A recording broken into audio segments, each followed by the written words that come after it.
just want to take a little bit chance and thanks to all the people who support. We're here because of you guys. And I really appreciate Big Enough.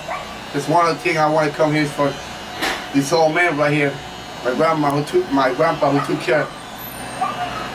care of me and the goods and bads, and he always was there for me.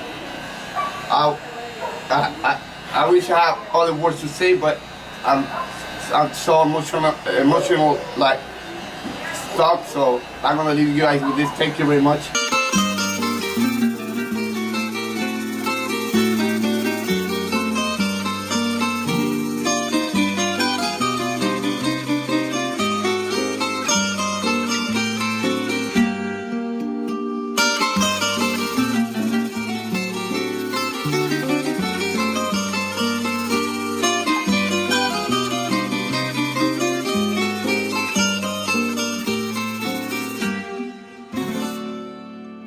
Welcome everyone who's watching this video currently. This is the documentary of our Puerto Rico trip on the behalf of Against the Grain Barbershop. We took the trip over Frank, Lewis, aka Wheaty, myself, Frank's wife, Rachel, and Chris Barber, who is no longer with us, and Josue. I currently have Frank Rodriguez here. He is the owner of the shop, as well as the leader of this team of capable men and women. This is Hard Part, the documentary on our trip to Puerto Rico. We've had Lewis cutting his grandfather's hair and doing a great job. We came up with the idea right around that part. He had mentioned about throwing in a hard part, and from there we just kind of looked at each other and knew that we had to do some sort of documentary. I'm happy how it's come out. And I'm happy that we get to show the world what we did for those 5 to 6 days that we were there. We are at a shelter for people that were displaced by the hurricane. Everybody that's there, they lost everything. They lost their homes, their belongings, their cars, everything. It's a place about the size of a basketball court. They're sleeping. The lucky ones are sleeping on air mattresses. They have all their belongings there. So for me, it was extremely emotional and sad because, as you can see, there's a whole bunch of kids there. As soon as we got in, we saw the kids running around and doing what they could, and just parents overall being kind of wary as we started approaching the building. I wanted to get more footage inside, but I believe you and I both agreed that it kind of wasn't appropriate, due to circumstances. Yeah, absolutely. That was there. I went in there to wash my hands a couple times, and for me, I didn't want any pictures in there, any video, anything like that. That's their private space. That'd be like taking a video into their bedroom. Yeah. I didn't think it was appropriate. As I was holding the camera, approaching some of the people, I could feel the tension arising, where it was like, hey, I don't know you. I don't want to be a part of whatever you're showing. I just hope to get my contribution from the government, from the state, from wherever I'm receiving it from, because we have a lot of work to do ourselves. It was a great experience meeting some of these people. This gentleman here in the back, right next to Frank, he was a barber. Now, I didn't catch what exactly happened to him. I don't know if you did. But he was basically displaced by the storm. He had just moved from New York back to Puerto Rico. He was originally from Puerto Rico, moved back from the Bronx a couple months before the storm, so he lost everything. And when we were setting up, he was telling me that he was a barber. So I asked him if he'd join us in cutting, you know, Right. and he broke his stuff out. But as soon as we got there, I seen that he was working on a set of clippers, you know. So I was like, damn, he must be the barber here. Yeah. So he comes, and of course he's checking out our equipment. We're checking out his equipment, and he starts cutting with us, you know. And it was nice to have him do that, to share in the experience.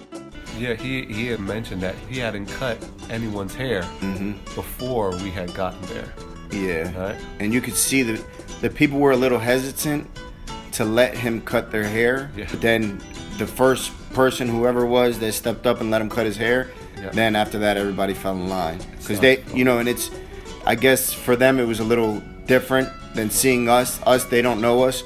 So we tell them we're barbers, they don't know any better. With him, they know him and they're like, damn, well, how come we don't know you cut hair? You know? Yeah. It was nice to see because up until that moment, he hadn't cut no one's hair, and to have that icebreaker. Excuse me, Luis Rosado just joined us. This is Wheaty, the great barber. He's one of our star players here. We were just going over the barber who started cutting for the first time as we were there. They were there for 57 days, was it? We thought our energy, you know, what we were bringing to the table as strangers, just so happened to manifest this man's talent and get him to start cutting. Yeah, we finally got him to enjoy. I was talking to him, and it was a little sad about the something was happening. He don't know what was going on to like you say, he get to see us doing it. He just start enjoying it. Yeah. We probably bring a little good vibe for them, so that kind of lift up a little bit of their spirit. Say it loud and there's music playing. Say it soft and it's almost like praying. It's almost like praying. It's almost like praying. It's almost like praying. It's almost like Cabo Rojo, Corozal, Naguabo, Guaynabo, San Lorenzo y San Germán, San Sebastián y mi viejo San Juan, Isabela, Maricao, Fajardo, Dorado, Hormiguero, Sumacao, Truquillo, Atillo. Vega baja, toa alta, toa baja, Mayagüez. Otra vez. Aguadilla, Quebradilla, Guayanilla, Juanadilla, Cicayey. Hey. It's almost like praying. It's almost like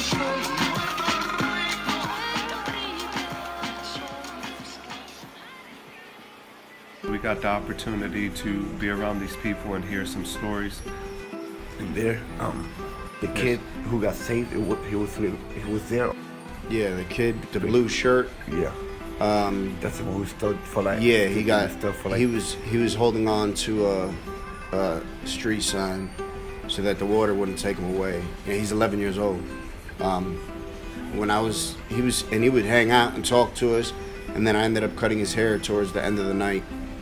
And hearing his story, for me it was really emotional because he's the same age as my daughters. Yeah, it could have been one of our kids too, anyway. So Yeah. just. And to see his strength too, to be able to do that. I don't know if I'd be able to do that, but to see his strength is awesome, and his optimism too. Yeah, I chilled for like a couple hours and he stood there too. Yeah. And there is where I'm cutting his hair after we spoke, and he was hanging out. He was nice and patient, you know. I really like this part as it kind of just takes that one-on-one. Everyone else is starting to settle down. I guess the lights had never been turned on at this place up until that night.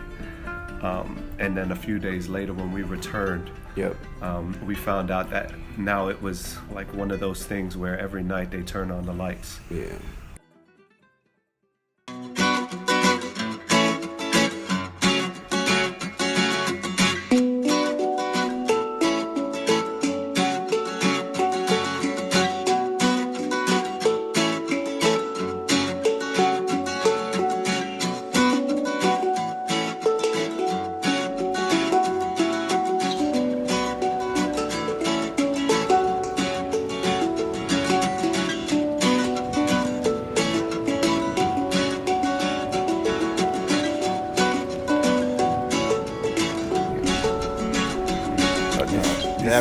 this is another place in Toa Baja, Puerto Rico, el Coliseo, uno de los coliseos que like one of the coliseums that I used to go for like sports stuff, and like now they have it, they're using it as to provide food, daily providing food for like family stuff.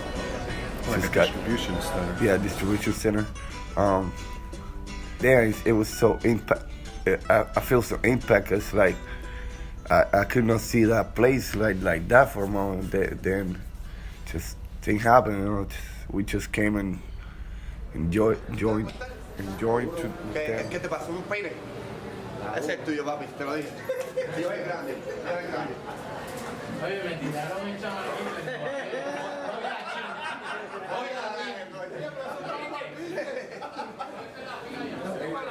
They know what we were there for, so we started doing our things. A little help here and there too.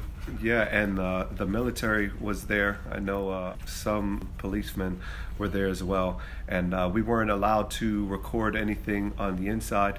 But as you see, once we got outside and started cutting, that's when we turned on the cameras and just let everybody do what they do best.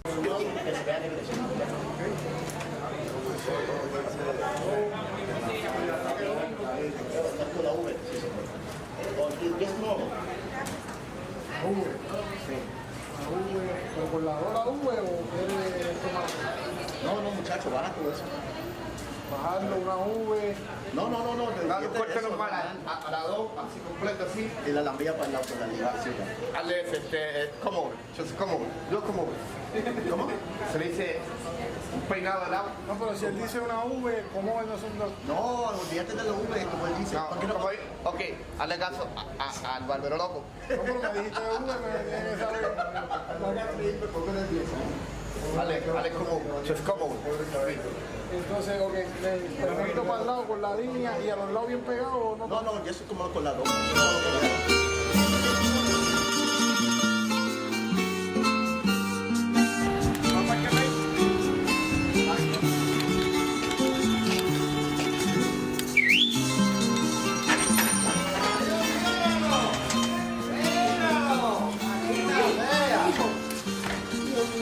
We just arrived at Wheaty's family's house, and that's his grandfather, who he dearly loves. He picks him up, gives him a big old hug and kiss. First of all, I want to thank all you guys.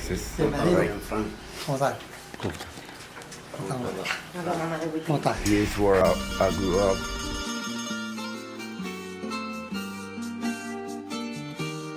It was most of there that you see this slice mud there. They lost part of The mudslide right next to your family's house. their territory. We were sitting right next there, cutting some of my old people here that they used to cut. Hands. And they put physical there and build a house. Now they got 1, 2, 3, like 4 houses already.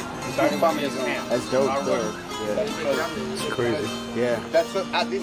And to stay with it, because that's not a short-term option. Yeah, no. No, it's not. No, that's long. You retired. What to have that business. Yeah. Put it on the side. He'll come at least once a week to go pick them up. But some homeless guy. Yeah, but what does he want? Oh, Spanish. All right. Y la mujer la vi por ahí, se quedó en el medio y yo, mira muchacha, muévete, tú lo puedes llevar a casa. Tacho. Just enough just to do last cut. Llevan todos estos días dándole seguimiento porque el hombre ha negado que fue, no tiene nada que ver y todo. Después ella dijo en un comunicado que fue, ¿verdad?, coaccionada de como... We just arrived at Vega Baja, and here was something a bit crazy because this whole area was probably one of the worst off places in Puerto Rico. You could just tell the destruction out on the streets, from the footage, just garbage everywhere. People kind of just sitting out in the front of their houses, not really knowing what to do.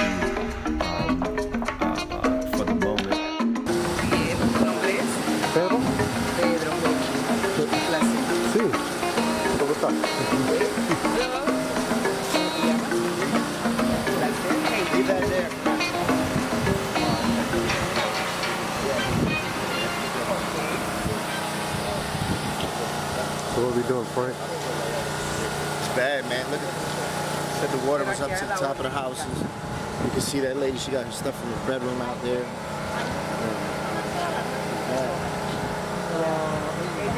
And you can see there's no help down here. On the left, the light-skinned woman is my cousin Arlene. On the right is the town representative.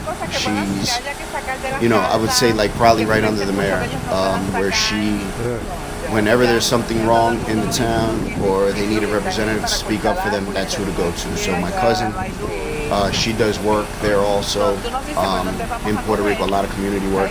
She put us in contact with the representative, and we went there to distribute food. I would like to walk. Are you gonna walk? I'd like to walk. Okay, tú te vienes conmigo entonces. Or I can go with you, whatever you want. It was rice and beans and some vegetables and stuff like that that we distributed to different families, homes that didn't receive anything. You can see sort of what it looks like. It was sad, it was depressing.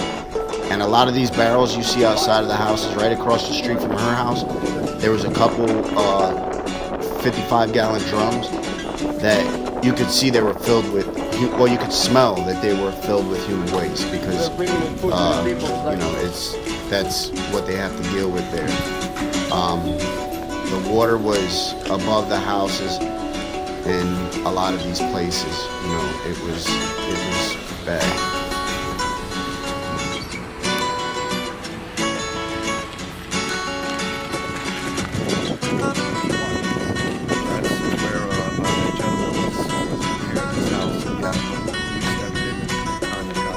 Roof that you see, guys, right here.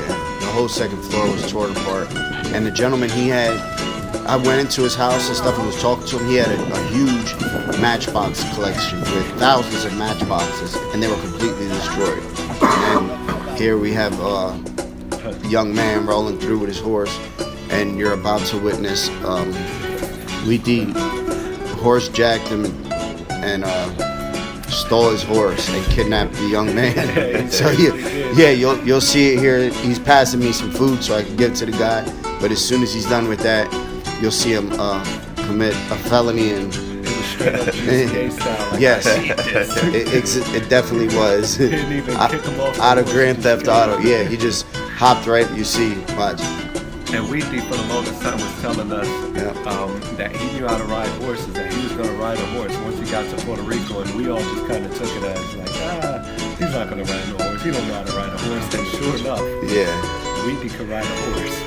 He all that, yeah. And it was dope because I'd hear him say it, and I'd be like, oh, get out of here, come on, Wheaty. And if anybody knows Wheaty, you just know. So I'll be like, yeah, all right, whatever, Wheaty. But sure enough, he hauled ass on the horse.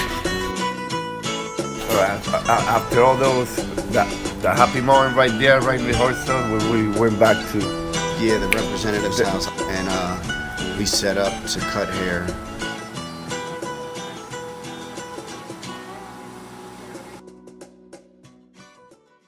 Now we have the entire community coming over to get their haircuts.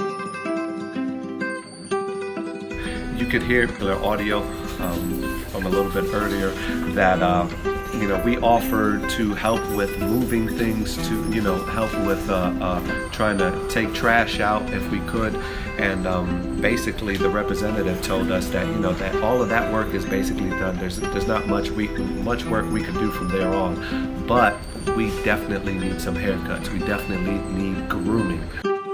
Everyone's running off of generators, so from there on it was basically like say no more. And we started cutting, and sure enough it ended up raining, so we had to move inside. It was nice to see all the people coming together.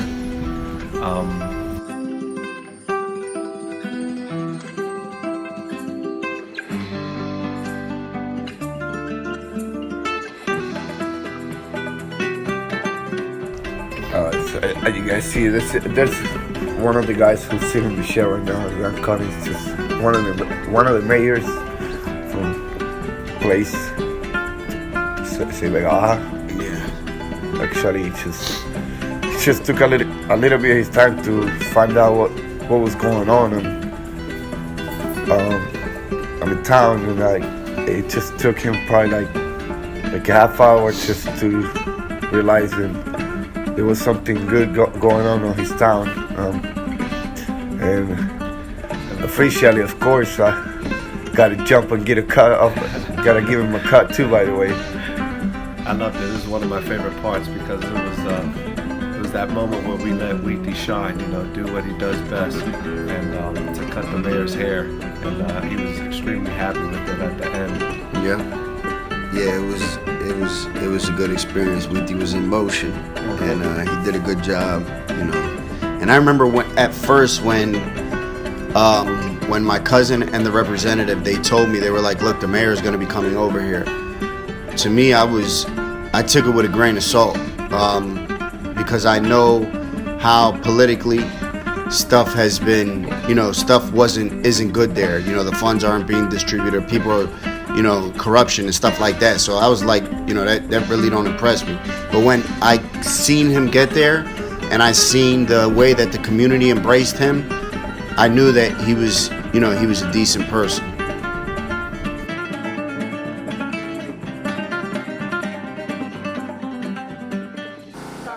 We're gonna leave you here with one of the guys who actually got a boat and simply just start saving people's life out of this place.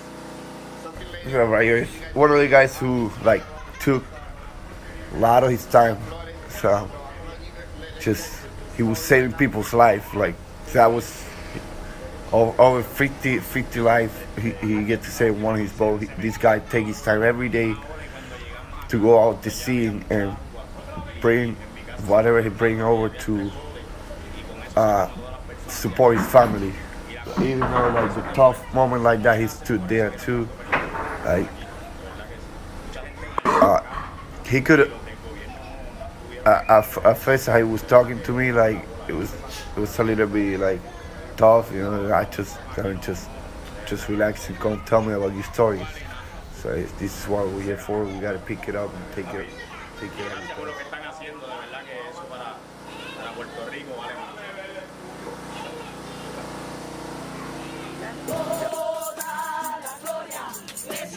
There were so many people, so many young gentlemen, old gentlemen, women even coming by, speaking to us, and simply because of the situation that they were in and that we were in, being strangers to the land. When we first arrived there, we started working in the back, trying to break up boxes and rebuild boxes with food. It was sad. Me and Josue were giving the stuff to the families. They would sign in, say how many people they had in their family, and then we would hand it off to them. And for me, that was rough at first, because even if they had 7-8 people in their family, they only got food for they everybody got the same amount. So and 2 bottles of water. So it's sad, man. And to tell people they can't have more because there's people at the end of the line that need some.